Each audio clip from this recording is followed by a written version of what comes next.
World's greatest fighter.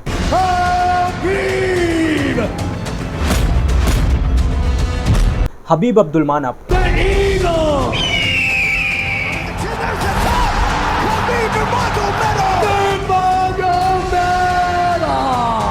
एक ऐसा MMA fighter जो अपने करियर की एक भी फाइट नहीं हारा। और आज भी कई फाइटर हबीब नूर मोहम्मदोव की तरह बनना चाहते हैं। They say that, competition in the ring is a given. Is competition in business just as good? No. Inside the octagon is much better. लेकिन कुछ दिन की स्क्रिप्टिंग और रिसर्च से उनकी लाइफ की कुछ ऐसी डिटेल्स पता चली हैं जो बहुत शॉकिंग हैं। I was like 3 or 4 years.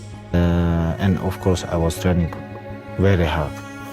I find myself on mats when I was like 3. Even मैं भी उनकी फाइट्स देखता हूँ, लेकिन उनको एज अ फाइटर जानने से अच्छा है एज अ इंडिविजुअल जानना। And today's I decode Khabib Abdulmanap Nurmagomedov's inspiring life.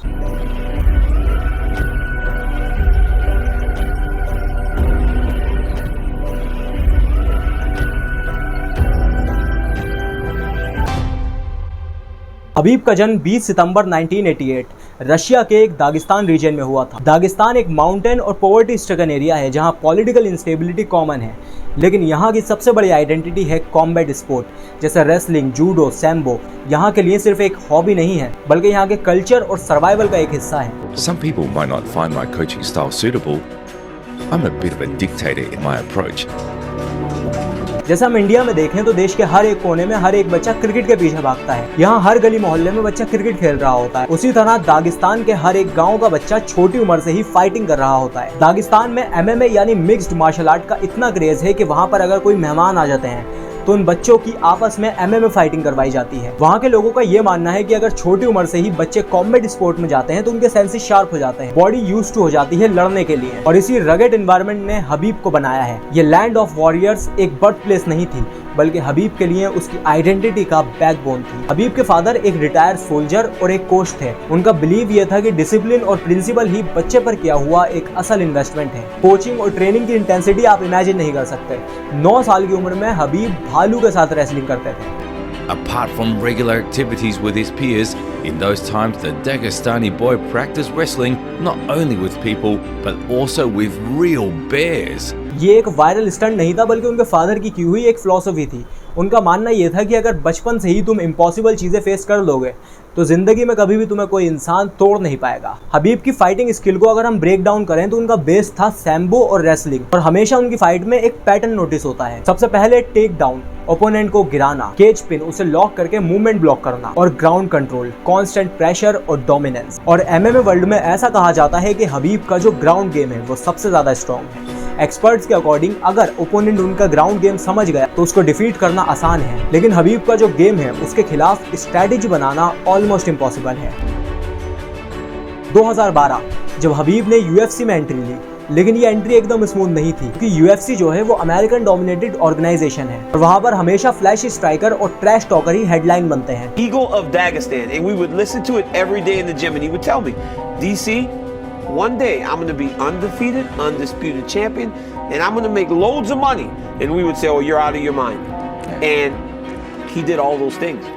For example जो फाइटर अपनी कंट्रोवर्सीज और ट्रैश टॉकिंग के लिए जाना जाता है उसी की हाइप बनती है और रशियन एशियन फाइटर को एक आउटसाइडर की तरह देखा जाता है। हबीब का UFC डेब्यू, लगातार 16 फाइट और एक भी हार नहीं। UFC ने पूरी ताकत लगा दी हबीब के इस अनडिफीटेड रिकॉर्ड को तोड़वाने के लिए। उनकी फाइट कई अमेरिकन स्टार फाइटर्स के साथ करवाई, लेकिन कोई भी हबीब को हरा नहीं पाया और हबीब का ये अनडिफीटेड 16-0 का रिकॉर्ड अभी तक कायम था। लेकिन UFC के मैदान में हबीब की जर्नी बहुत आसान नहीं थी। लैंग्वेज बैरियर, कल्चरल गैप, लगातार इंजरीज, इन सब चीजों ने उनकी प्रोग्रेस को स्लो किया। कई एक्सपर्ट्स कहते थे कि हबीब बोरिंग फाइटर है, कई लोग कहते थे कि उनकी फाइटिंग स्किल्स बहुत ओल्ड फैशन है, लेकिन फिर भी एक बात से एक्सपर्ट एग्री करते थे, ओपोनेंट को पता होता था कि हबीब का अगला मूव क्या होगा, लेकिन इसके बावजूद कोई भी उसे टेक डाउन नहीं कर पाता था। यानी हबीब की टेक्निक प्रिडिक्टेबल तो थी, लेकिन उसके खिलाफ स्ट्रेटेजी बनाना इम्पॉसिबल था। हबीब ने इन 4-5 सालों में कई फाइट जीती और अपनी वेट कैटेगरी का चैंपियन फाइटर बन गया। लेकिन कहीं ना कहीं बिहाइंड द सीन हबीब का स्ट्रगल भी चल रहा था। कई मल्टीपल सर्जरीज, रिपीटेड इंजरीज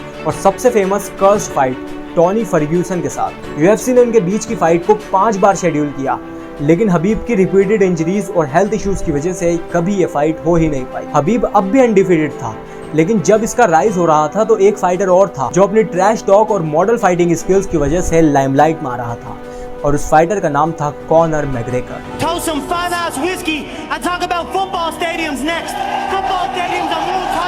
और ये उस वक्त का सबसे मॉडर्न फाइटर था।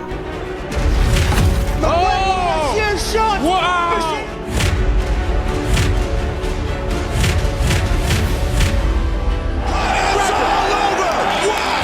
2018 UFC की हिस्ट्री की सबसे हाइप ड्राइवर हबीब वर्सेस कॉनर। कॉनर अपनी ट्रैश टॉक और ट्रोलिंग की वजह से हाइप में रहता था, लेकिन फाइट से पहले ही कॉनर ने हबीब को खूब ट्रोल किया, उसके रिलीजियन, नेशनैलिटी, इवन उसकी वाइफ तक की इंसल्ट की। लेकिन लिमिट जब क्रॉस हुई जब उसने प्रेस कॉन्फ्रेंस में हबीब के फादर की इंसल्ट करी और उसके फादर को कायर कहा। इस फाइट की हाइप UFC ने 5 महीने पहले से बनाना शुरू कर दी थी। When I called this man a coward, when I called his father a quivering coward. Which, you know, only evil can talk about your father, like wife, kids, religion. Happy birthday, Like, join the bus. I don't drink. Why don't you drink? I don't drink. Why don't you drink? I never drink. I'll tell you some booze at parties. I never drink. Yeah, man. $1 billion promotion, media paper views, global attention, सब कुछ peak पर था, लेकिन फिर हुआ बस attack incident. What the fuck is wrong with him?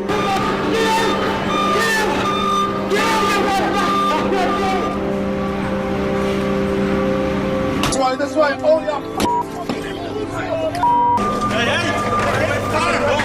Connor ने अपनी पूरी टीम के साथ हबीब की बस पर अटैक कर दिया। UFC की हिस्ट्री में ये काफी शॉकिंग मोमेंट था, क्योंकि एक जो फाइट होती है सिर्फ केज तक, अब ये एक पर्सनल राइवलरी बन चुकी थी। UFC 2-9 फाइट, दोनों फाइटर केज में थे, एक तरफ कॉनर और उसकी टीम और दूसरी तरफ हबीब और उसके फादर अब्दुल मनाफ। ऑडियंस और सभी व्यूअर्स को यही लग रहा था कि कॉनर इस फाइट को आसानी से जीत लेगा, क्योंकि उसकी स्किल्स इतनी मॉडर्न थी। लेकिन हबीब के लिए ये फाइट नॉर्मल नहीं थी, उसके लिए ये एक जंग थी, एक ऐसी जंग जिसकी तैयारी वो 3 महीने पहले से कर रहा था। फाइट शुरू होती है, कॉनर फर्स्ट राउंड में डोमिनेट करता है,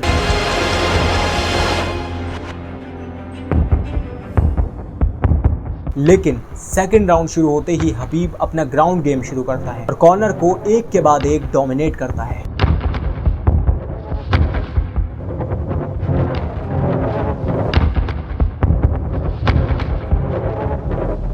और फोर्थ राउंड में उसे चोक करके टेप आउट करवाता है। और ये फाइट कोई नॉर्मल विन नहीं थी, बल्कि हबीब के लिए उसके फादर की इंसल्ट का बदला थी। फाइट के बाद भी जब कॉनर की टीम ने केज के बाहर से हबीब को प्रोवोक किया, तो फिर हुआ एक आइकॉनिक मोमेंट जिसे UFC की हिस्ट्री में आज तक याद करा जाता है। हबीब केज से कूदकर कॉनर की टीम पर अटैक कर देता है। And I think, oh, I have to bite his heart, you know. Damn, here it goes, the ego.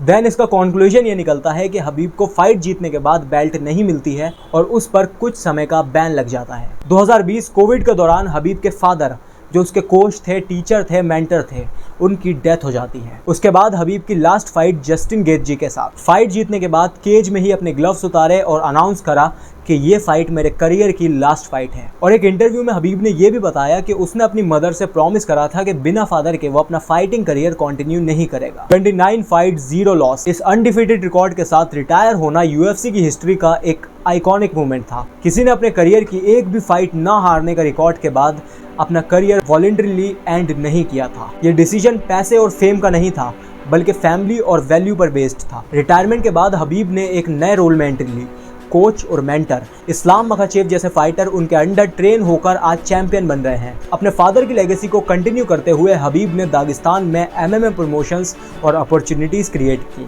जिसकी वजह से आज वो लाखों फाइटर्स का रोल मॉडल बन गया। हबीब हमेशा कहता है कि फैमिली और फेथ, फेम और पैसे से ज्यादा इंपॉर्टेंट है, और यही वैल्यूज उसे हजारों फाइटर्स में से अलग बनाती हैं। From Dagestan mountains to UFC biggest stage, from bear wrestling at 9-year-old to 29 win 0 loss retirement. Khabib की स्टोरी हमें एक लेसन देती है कि अगर इंसान के पास डिसिप्लिन और फेथ है तो वो किसी भी फील्ड में वर्ल्ड चैंपियन बन सकता है।